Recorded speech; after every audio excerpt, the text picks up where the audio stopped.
Olá pessoal, vamos continuar trabalhando o segundo Wittgenstein e enfocando algumas questões também importantes, né, dentro da obra central da segunda fase do pensamento do autor, que são as investigações filosóficas.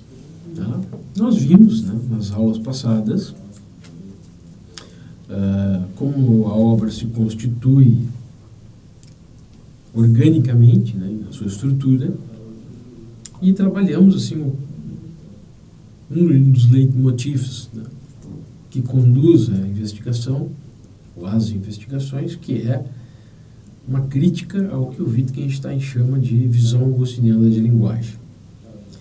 Na medida em que nós fizemos isso, uma série de outras expressões vão surgindo, e é nosso objetivo agora nesses encontros, a partir de hoje, é nós trabalharmos algumas dessas expressões e a sua compreensão dentro do todo da obra que nós estamos trabalhando.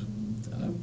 Então, eu reforço para que vocês leiam, agora que nós temos a biblioteca digital, como reforço às aulas. Leiam o livro do Cláudio Costa, Uma Introdução à Filosofia da Linguagem, e também o livro do Child, no capítulo sobre as investigações filosóficas, que também se encontra lá na biblioteca digital. A apresentação que eu vou fazer hoje aqui, sintetizada, utiliza como fio condutor o dicionário Wittgenstein, de Hans-Johann Glock, tá? E algumas outras anotações que eu fui fazendo, preparando esse material sintético para vocês. Claro que sempre muitas questões poderiam surgir, né?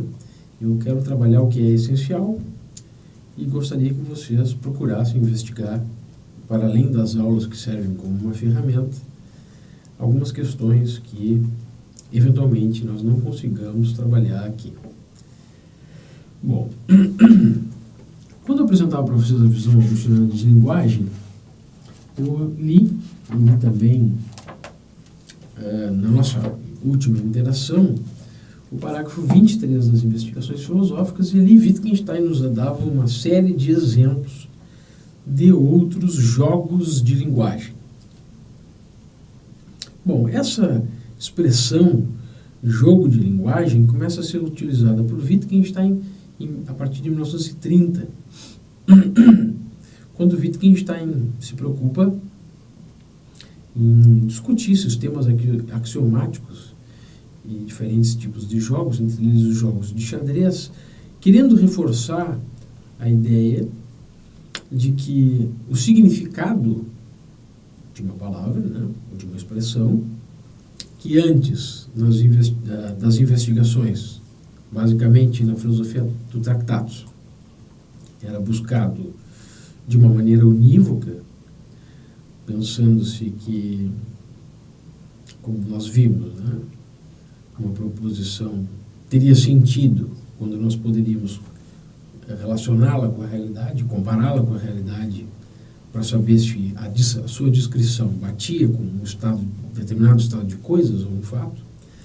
Agora, o significado vai ser pensado como um conjunto de regras que determinam quais são os lances possíveis em cada um dos jogos de linguagem.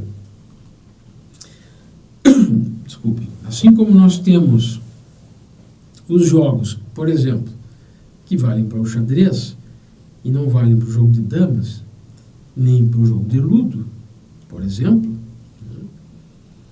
assim nós deveríamos pensar todo e qualquer jogo de linguagem. Todos os jogos de linguagem possuem suas regras, e essas regras determinam quais são os lances possíveis, né, nesse determinado jogo de linguagem. E não nos esquecendo, né, que também vai ser uma investigação posterior que nós faremos, que agora, para o Wittgenstein das investigações, a linguagem é uma atividade guiada por regras. Tá? Atividade guiada por regras. Em 1932, já, o Wittgenstein compara a ideia de jogo, mas com a linguagem vista como um todo. E reforça essa ideia de que a linguagem é uma atividade guiada por regras. Essas regras são constitutivas do jogo de linguagem. Quer dizer, elas funcionam como uma espécie de regras de gramática. Agora, cuidado. Tá? Quando a gente fala em regras de gramática, é importante deixar claro que nós não estamos falando da gramática específica de uma língua qualquer, como o português, por exemplo, o inglês e o francês. A gente está falando da gramática profunda de uma atividade guiada por regras, que é um jogo de linguagem. Tá? Essa gramática profunda não é a gramática superficial de uma língua, como nós construímos corretamente frases, né, como nós empregamos determinadas figuras de linguagem, mas muito mais, né, aquilo que é, ou aquilo que está, melhor dizendo, subjacente aos jogos de linguagem. Isso compõe a sua gramática profunda, né, que, na verdade, né, determina o uso que certas expressões possuem e como nós estaremos aplicando corretamente a regra ou não aplicando corretamente a regra em um determinado jogo de linguagem. Grosso modo, totalmente grosso modo, mas para vocês pensarem um pouco, né, imaginem que nós sabemos, né, como se movimenta no xadrez a peça cavalo. Tá? E nós, jogando com algum outro jogador, e esse outro jogador começa a movimentar o cavalo numa posição diferente da que lhe é apropriada. Nós diríamos, opa, você não está jogando xadrez. Porque no xadrez, e de acordo com as suas regras, essa movimentação de peças que você acabou de fazer é inadequada. Tá? Isso que a gente está chamando de regras de gramática, né, que mostram quais são os lances adequados em um determinado jogo de linguagem. Nesse sentido, né, bem exatamente nesse sentido, que regras de gramática são diferentes de regras estratégicas. Tá? Por quê? Porque elas não determinam que lance ou procedimento terá êxito. Mas sim, de acordo com Bloch, o que é correto e o que faz sentido. E o que é correto e o que faz sentido é definido em um determinado jogo de linguagem. Quer dizer, o que vocês vão perceber é que agora nós temos uma dimensão mais frouxa para a busca do significado de uma palavra. Que determina o significado de uma palavra, seu uso, esse uso em um determinado contexto, porque nesse determinado contexto, de acordo com a gramática profunda desse jogo de linguagem, que acontece nesse contexto, nos diz que lances nós podemos efetuar e que lances não podemos efetuar de acordo com as regras que nós temos. Vejam que há uma flexibilidade dos jogos de linguagem, em virtude dos jogos de linguagem, melhor dizendo. Porque, como a gente viu, né, naquela vasta lista que o Wittgenstein menciona como exemplos de jogos de linguagem, cada um tem suas regras determinadas. Por exemplo, ordenar e agir segundo ordens tem suas regras determinadas. Produzir um objeto de acordo com a sua descrição tem suas regras determinadas. Traduzir de uma língua para outra possui suas regras determinadas. E o mesmo para pedir, agradecer, praguejar, cumprimentar, rezar, etc. Tá? São regras diferentes para cada um desses tipos de jogos de linguagem. Uma consequência desse tipo de manifestação é que compreender o significado dessa maneira se coloca para nós agora como uma forma de argumentarmos contra a visão agostiniana de linguagem. O que nos dizia a visão agostiniana de linguagem? Que cada palavra possui um significado, que todas as palavras são nomes, sucedâneos de objetos, o significado de uma palavra é o objeto da qual ela é um sucedâneo, a conexão entre as palavras, nomes e seus significados referentes se estabelece por definição ostensiva, que determina uma associação mental entre palavra e objeto. E que tinha, duas consequências. A visão agostiniana de linguagem nos apresentavam duas consequências. A primeira delas, que a única função da linguagem é representar a realidade. E a segunda, que somos capazes de estabelecer a associação entre uma palavra e um objeto por meio do pensamento. O que significaria que nós deveríamos ter, de antemão, uma linguagem privada para que pudéssemos aprender qualquer tipo de coisa. Em suma, como nós já vimos, a visão agostiniana de linguagem, que é criticada por Wittgenstein, é uma concepção referencial do significado das palavras.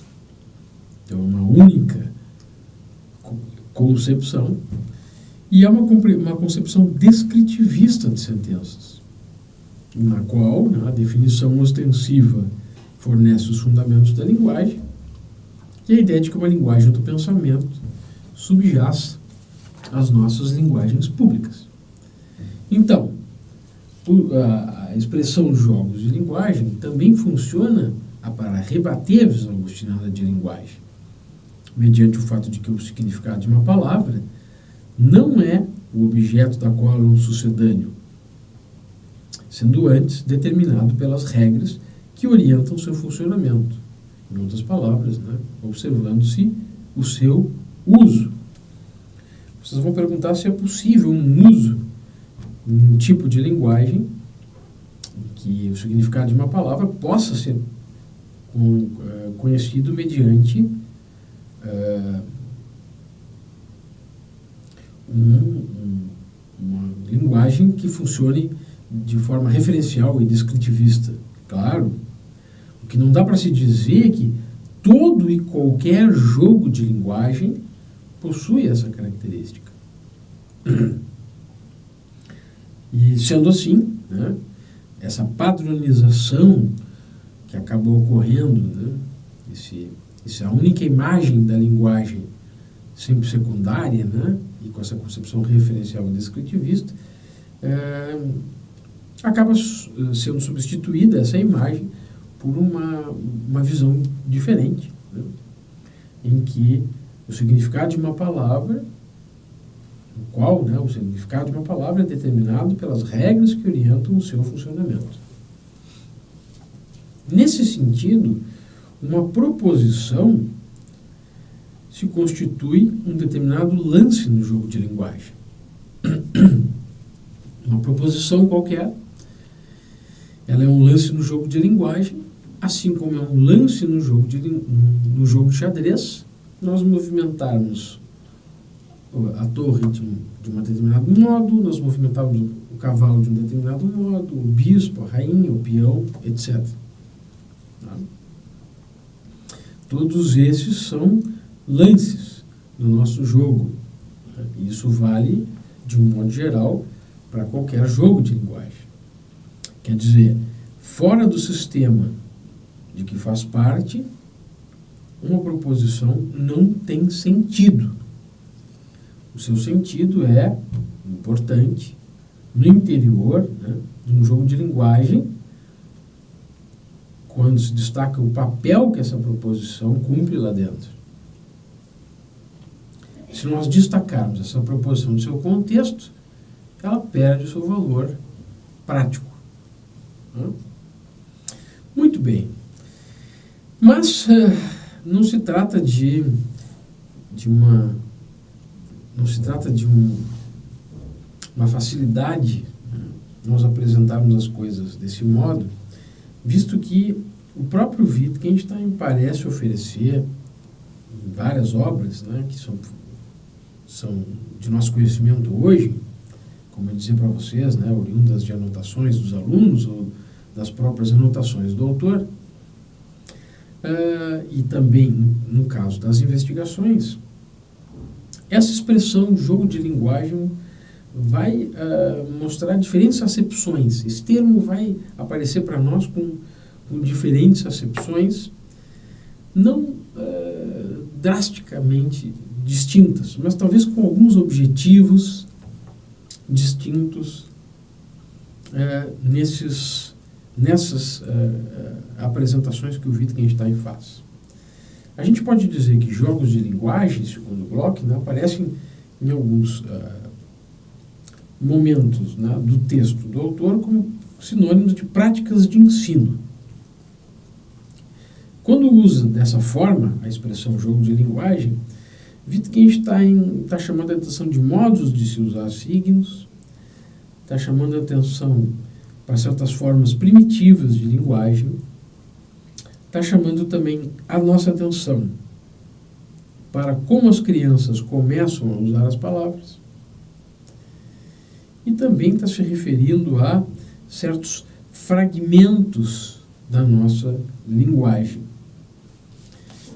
No entanto, né, talvez a concepção ou acepção do termo ou da expressão jogo de linguagem começa a ser percebida para nós no início das investigações, compreendida como jogos de linguagem fictícios. Isso aparece no parágrafo 130 e aparece também do parágrafo 2 ao 27 das investigações. Jogos de linguagem fictícios funcionariam como uma espécie de objeto de comparação. Eles deveriam lançar luz sobre o jogo de linguagem, ou sobre os jogos de linguagem mais complicados. E, de alguma maneira, para chamar atenção para outros usos, além da designação. Esses jogos de linguagem fictícios, por sua vez, né, estão imersos numa determinada forma de vida, que depois a gente vai investigar também um pouco melhor essa expressão forma de vida vinculada ao que nós estamos trabalhando até aqui. Então, lá no parágrafo 2, para vocês terem uma ideia, do 2 ao 27, é a famosa discussão entre os construtores, né, criando uma linguagem, onde Wittgenstein cria essa linguagem, esse jogo de linguagem fictício, para mostrar como seria simples, e excessivamente simples, uma compreensão da linguagem, como se fez na tradição, com esse papel descritivo, né, e instrumental, e como ainda assim, nós poderíamos apontar para o fato de que há jogos de linguagem em que isso que parece ser uma ferramenta muito grosseira, até podemos dizer dessa maneira, acaba sendo insuficiente para tratar desses jogos de linguagem mais complexos. Tá? Porque a linguagem tem outras funções, como naquela listagem que nós vimos do parágrafo 23 das investigações. Nesse exemplo, em que Wittgenstein desenvolve, então, esse jogo de linguagem fictício para nos mostrar certas coisas, né, que acontecem quando a gente pensa numa linguagem dessa forma, ele diz para que nós imaginarmos uma linguagem para a qual, abre aspas, a descrição dada por Santo Agostinho esteja correta. A linguagem deve servir ao entendimento de um construtor A com um ajudante B. A constrói um edifício usando pedras de construção, a blocos, colunas, lajes e vigas. B tem que lhe passar as pedras na sequência em que A delas precisa. Para tal objetivo, eles utilizam de uma linguagem constituída pelas palavras bloco, coluna, laje e viga. A grita palavras. B traz a pedra que aprendeu a trazer ao ouvir este grito. E Wittgenstein nos diz: conceba isto como uma linguagem primitiva completa. E ele vai desenvolver essa ideia mostrando as limitações, né, o alcance e as limitações desse tipo de jogo de linguagem. Então, na verdade, tratar de jogos de linguagem fictícios é uma atividade pedagógica. Tá? Pedagógica. Muito bem. Uma outra forma que a gente encontra, né, um outro sentido, uma outra aplicação dessa expressão, jogos de linguagem, é quando Wittgenstein associa jogos de linguagem a atividades linguísticas. O enfoque nas atividades linguísticas reais é o ponto de partida do autor. Esse enfoque nas atividades linguísticas reais busca, né, salientar os panos de fundo das nossas práticas não linguísticas. Por exemplo, né, o funcionamento de jogos de linguagem com os termos proposição, linguagem, pensamento, etc. Tá? Muito bem. Essa seria uma segunda maneira, né, de o Wittgenstein utilizar essa expressão. Então ele vai dar alguns exemplos para chamar a atenção que existem atividades linguísticas reais cujos panos de fundo acabam revelando nossas práticas, né, não linguísticas. Então já temos dois até aqui, dois usos. Jogos de linguagem fictícios e o segundo uso, três usos, como práticas de ensino, como jogos de linguagem fictícios e agora como atividades linguísticas. Muito bem.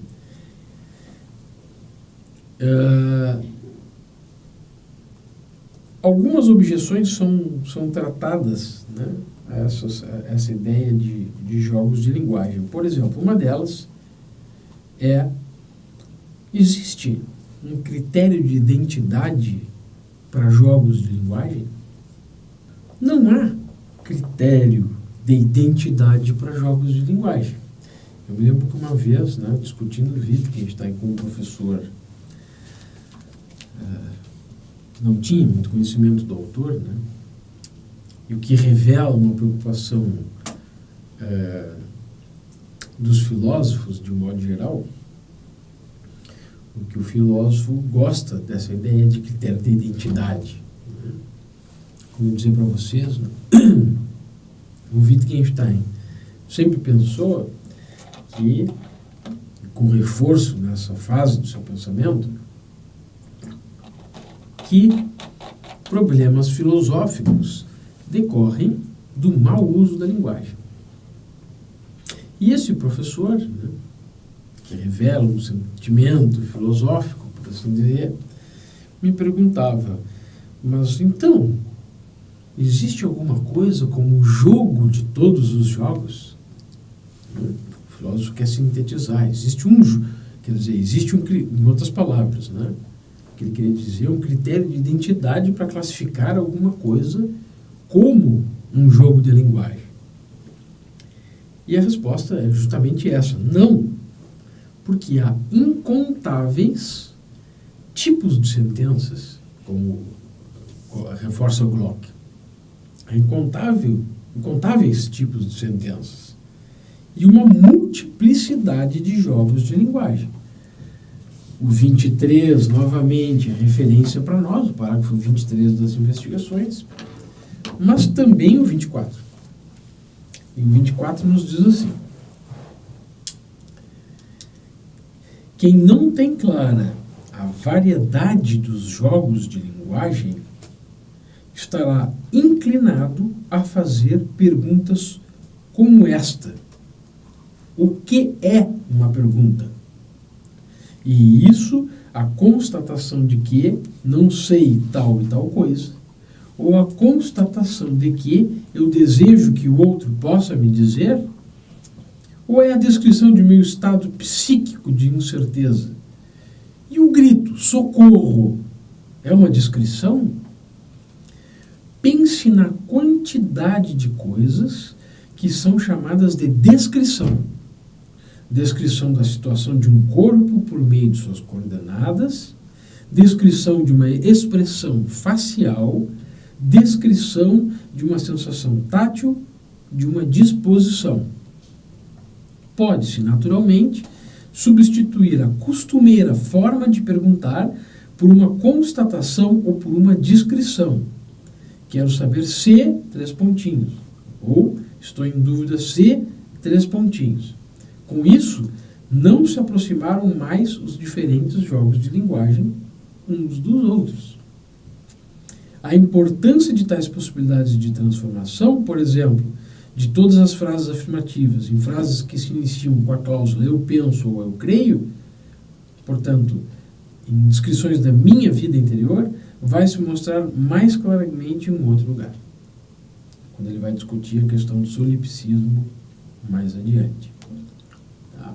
Então, não existe essa padronização por trás de um critério de identidade, do tipo, algo é um jogo de linguagem, se e somente se, não temos isso, não tem sentido nós abrirmos a mão desse tipo de prerrogativa. A questão que essas palavras, jogo e linguagem, né, ambas palavras, são determinadas por semelhanças de família. Mais ou menos assim. Né?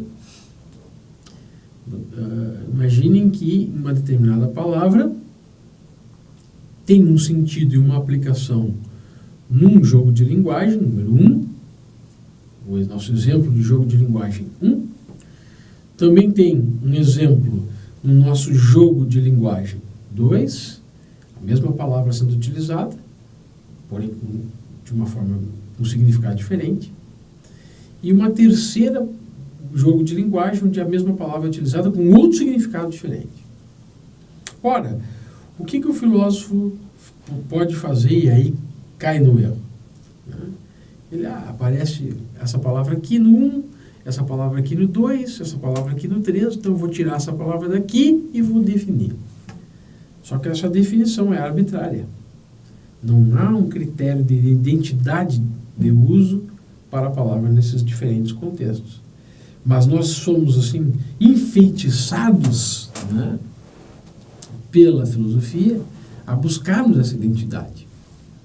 E somos enfeitiçados na medida em que essas palavras possuem semelhanças entre si. O que o Wittgenstein chama de semelhanças de família. Muito embora essas semelhanças, se a gente for pensar literalmente, né, as semelhanças entre pessoas de uma mesma família não faz com que elas pensem da mesma forma, nem se comportem e ajam da mesma forma também. Então pensem que isso também ocorre no interior. Isso é uma observação importante para a análise filosófica da linguagem, né? Na medida que a gente vai notar que linguagem e jogo, apesar de serem palavras determinadas por semelhanças de família, não nos fornece um único critério de identidade.